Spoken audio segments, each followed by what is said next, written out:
ಆಫೀಸ್ಗೆ ಹೋಗೋ ಬಟ್ಟೆ ಹಾಕ್ಕೊಂಡಿದ್ಯಾ, ಲಗೇಜ್ ಬೇರೆ ಇಟ್ಕೊಂಡಿದ್ಯಾ? ಹೌದು ಶಾಂತಮ್ಮ, ಮೊದಲು ಆಫೀಸ್ಗೆ ಹೋಗ್ತೀನಿ, ಬಟ್ ಅಲ್ಲಿಂದ ಚೆನ್ನೈಗೆ ಹೋಗ್ತೀನಿ ಶಾಂತಮ್ಮ. ನಾನೇನು ಹೇಳಿದ್ನಲ್ಲ, ಚೆನ್ನೈಗೆ ಹೋಗಿ ಚಿನ್ನು ಮರಿನ ಹುಡುಕ್ತೀನಿ. ಜಯಂತ್, ಎಲ್ಲೆಲ್ಲಿ ಅಂತ ಹುಡುಕ್ತೀಯಪ್ಪ? ಎಲ್ಲ ಕಡೆನೂ ಹುಡುಕ್ತೀನಿ ಶಾಂತಮ್ಮ.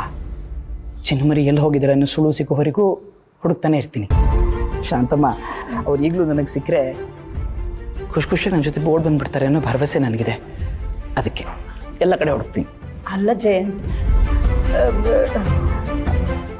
ಅವಳು ಬದುಕಿದ್ರೆ ಇಷ್ಟು ದಿನದಲ್ಲಿ ಒಂದಿನಾದರೂ ಫೋನ್ ಮಾಡ್ಬೋದಿತ್ತಲ್ವಾ? ಹೌದು ಶಾಂತಮ್ಮ, ನನ್ನನ್ನು ಅದೇ ಕಾಡ್ತಾ ಇದೆ. ಚಿನ್ನುಮರಿ ಹಾಗೆಲ್ಲ ಸುಮ್ಮನಿರೋರಲ್ಲ, ಫೋನ್ ಆದರೂ ಮಾಡಿರೋರು. ಅದಕ್ಕೆ ಈಗ ಅವರು ಯಾವ ಸಂಕಷ್ಟದಲ್ಲಿ ಸಿಕ್ಕಾಕೊಂಡಿದ್ದಾರೋ, ಎಲ್ಲಿ ಸಿಲುಕೊಂಡಿದ್ದಾರೋ ಅಂತ ಯೋಚನೆ ಆಗ್ತಾ ಇದೆ. ಯಾರಾದರೂ ದುಷ್ಕರ್ಮಿಗಳು ಅವ್ರನ್ನ ಸೆರೆ ಹಿಡ್ಕೊಂಡು ಹೋಗಿ ಹೊಸ ಜಾಗ ಕರ್ಕೊಂಡು ಹೋಗಿದ್ರೆ, ಚಿನ್ನುಮರಿಗಳಿಂದ ಬರೋಕ್ಕೆ ಗೊತ್ತಾಗ್ತಾ ಇದ್ರೆ. ಇಲ್ಲ ಶಾಂತಮ್ಮ, ನಾನು ಹುಡುಕ್ಲೇಬೇಕು, ಹುಡುಕ್ತೀನಿ. ಸರಿನಪ್ಪ, ಹೋಗ್ಬಿಟ್ಪ. ರಾಮ ಸೀತೆನ ಕಳ್ಕೊಂಡಾಗ ಸೀತೆನ ಹುಡ್ಕೊಂಡು ಹೋದ್ನಲ್ಲ, ಹಾಗೆ ನಿನ್ನ ಹೆಂಡ್ತಿನ ಹುಡ್ಕೊಂಡು ಹೋಗ್ತಿದೀಯಾ. ಒಳ್ಳೇದಾಗಲಿ. ಆ ದೇವರು ನಿಮ್ಮಿಬ್ಬರನ್ನು ಒಂದುಗೂಡ್ಸೋಕ್ಕೆ ಯಾವುದಾದ್ರೂ ಒಂದು ರೂಪದಲ್ಲಿ ಬಂದು ಸಹಾಯ ಮಾಡ್ತಾನೆ. ಶಾಂತಮ್ಮ, ನೀವಿಷ್ಟು ಹೇಳಿದ್ರಲ್ಲ, ನನಗಷ್ಟೇ ಸಾಕು. ನನಗೆ ಖಂಡಿತ ನಾನು ಚಿನ್ನಬರಿನ ಹುಡ್ಕೊಂಡು ಬಂದೇ ಬರ್ತೀನಿ ಶಾಂತಮ್ಮ. ಹೋಗಿ ಬರ್ತೀನಿ. ಅಯ್ಯೋ, ಇರ್ಲಿ ಹೇಳಪ್ಪ, ದೇವ್ರು ಒಳ್ಳೇದು ಮಾಡಲಿ. ಮನೆ ಕಡೆ ಜೋಪಾನ ಶಾಂತಮ್ಮ. ಹಾಂ, ಮತ್ತೆ ಹುಷಾರು. ದೇವ್ರೇ, ಆ ಹುಡುಗಿ ಇವನ್ ಕೈಗೆ ಸಿಗದೆ ಇರಲಿ ಅಪ್ಪ. ಅವಳು ಎಲ್ಲೋ ಒಂದು ಕಡೆ ನೆಮ್ಮದಿಯಾಗಿ ಇರಲಿ ಅಪ್ಪ. ಹೇಗೂ ಇವನು ಬರೋದು 4-5 ದಿವಸ ಆಗುತ್ತೆ. ಅಲ್ಲಿವರೆಗೂ ಈ ಮನೆಯಲ್ಲಿ ನಾನು ನೆಮ್ಮದಿಯಾಗಿರ್ಬೋದು.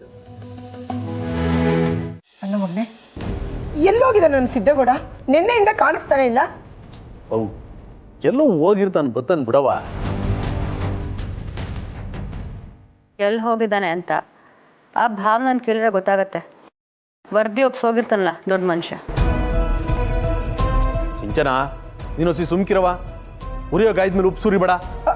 ಅವಳು ಯಾಕೆ ಹೋಗದಿರ್ತೀಯ? ಅವನು ನಿನ್ನೆ ಹೋಗಿರೋದು, ಇನ್ನೂ ಮನೆಗೆ ಬಂದಿಲ್ಲ. ಜೊತೆಗೆ ಅವಳು ಹೋಗಿದ್ದಾಳೆ. ಎಲ್ಲಾದ್ರೂ ಹೋಗ್ಬೇಕಾದ್ರೆ ಒಂದು ಮಾತು ಹೇಳ್ಬಿಟ್ಟು ಹೋಗ್ಬಾರ್ದಾ? ಮನೆಯವ್ರು ಹೆದರ್ಕೋತಾರೆ ಅಂತ ಒಂದು ಸಣ್ಣ ಜ್ಞಾನನೂ ಇಲ್ಲ ಅವನಿಗೆ. ಗಂಡ ಹೆಂಡತಿ ಎಲ್ಲ ಹೋಗವ್ರೆ ಬತ್ತರ್ ಬಿಡವ. ಯಾಕಂಗಡಿಯೇ ಗಂಡ ಹೆಂಡತಿ ಎಲ್ಲಿಗೂ ಹೋಗಂಗೂ ಇಲ್ವೇ? ತಗೋ, ಇಲ್ಲೇ ಬಂದ್ರಲ್ಲ, ಸಮಾಧಾನ ಐತೆ.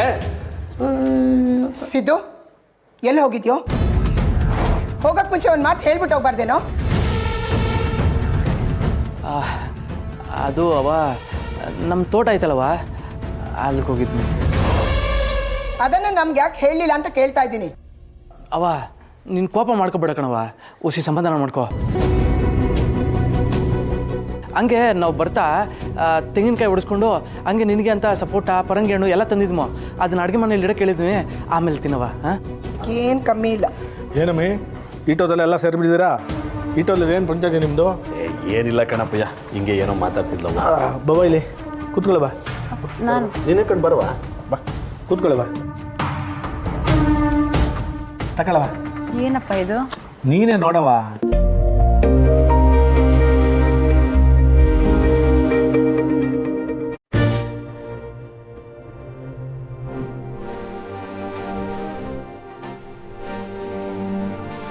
ಅಪ್ಪ, ಇದೆಲ್ಲ ಇಷ್ಟು ಬೇಗ ಆಗತ್ತೆ ಅಂತ ನನ್ನ ಕನ್ಸಲ್ಲೂ ಅನ್ಕೊಂಡಿರ್ಲಿಲ್ಲ. ಥ್ಯಾಂಕ್ ಯು ಅಪ್ಪ, ಥ್ಯಾಂಕ್ ಯು ಸೋ ಮಚ್.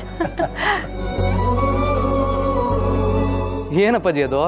ಇಷ್ಟೊತ್ತು ಮುಖ ಗಂಟಾಕೊಂಡಿದ್ದವಳು ಈಗ ಪತ್ರ ನೋಡ್ತಿದ್ದಂಗೆ ಮುಖ ಅರಳಿಸ್ಕೊಂಡ್ಬಿಟ್ಲು. ಏನದು? ಏನೂ ಇಲ್ಲ ಕಣ ಸಿದ್ದೇಗೌಡ. ನಮ್ಮ ಸಿಂಚನನ್ಗೂ ನಮ್ಮ ಮಳಿಯವ್ರಿಗೂ ಒಂದು ಮನೆ ಉಡುಗೊರೆ ಕೊಡೋಣ ಅಂದ್ಬಿಟ್ಟು ಬಹು ದಿನಗಳಿಂದ ಅನ್ಕೊಂಡಿದ್ದೀಕಲ್ಲ, ಅದಕ್ಕೆ ಕಾಲ ಈಗ ಕೂಡ ಬಂದದ್ಕಲ್ಲ. ಆ ಮನೇನ ರಿಜಿಸ್ಟರ್ ಮಾಡಿಸಿರೋ ಪೇಪರ್ ಕಲ ಇದು, ಆಟೆಯ. ಓಹ್, ಒಳ್ಳೇದಾಯ್ತು. ಹೆಂಗೋ ಇವರಿಬ್ರು ಜೀವನ ಪೂರ್ತಿ ಖುಷಿಯಾಗಿ ಚೆಂದಾಗಿದ್ರೆ ಅಷ್ಟೇ ಸಾಕು.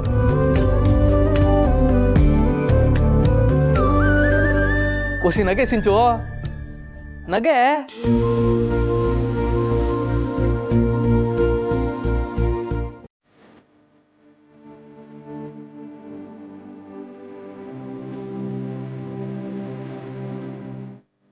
ರೀ ಇದೇನ್ರಿ ಇದು ಈಗ ಮನೆ ನಕ್ಷೆ ನೋಡ್ತಾ ಇದ್ದೀರಾ?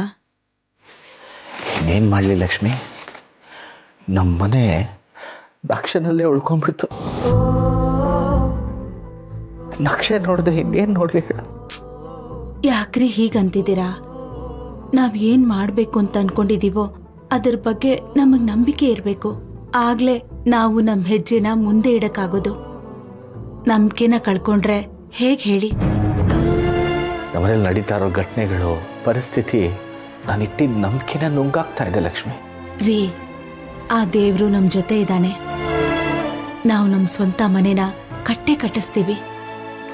ಕಟ್ಟಿದ್ರೆ ಇಷ್ಟಲ್ಲಿ ಕಟ್ಟಬೇಕಾಗಿತ್ತು ಲಕ್ಷ್ಮಿ. ನನ್ನ ಮನೆ ಕಟ್ಟಿದ್ರೆ ನಿನ್ನ ಹೆಮ್ಮೆಯಿಂದ ತವ್ರ ಮನೆಗೆ ಹೋಗ್ಬೋದಿತ್ತು. ಹಿಂಗ್ ಮಕ್ಕಳು ಒಬ್ಬೊಬ್ರು ಒಂದೊಂದು ದಿಕ್ಕಿಗೆ ಹೋಗ್ತಿರ್ಲಿಲ್ಲ, ಒಟ್ಟಿಗೆ ಮನೇಲಿರು ಅಂತ ಹೇಳ್ಬಹುದಿತ್ತು. ನನ್ನ ಕೈಲಿ ಏನೂ ಮಾಡೋಕ್ಕಾಗ್ಲಿಲ್ವಲ್ಲ ಲಕ್ಷ್ಮಿ. ನಾನು ಸೋತ್ಬಿಟ್ಟೆ ಲಕ್ಷ್ಮಿ. ಇದೆಲ್ಲದಕ್ಕೂ ನಾನೇ ಕಾರಣ. ಹೀಗೆಲ್ಲ ಯೋಚನೆ ಮಾಡಬೇಡಿ, ಎಲ್ಲ ಸರಿ ಆಗತ್ತೆ ರೀ.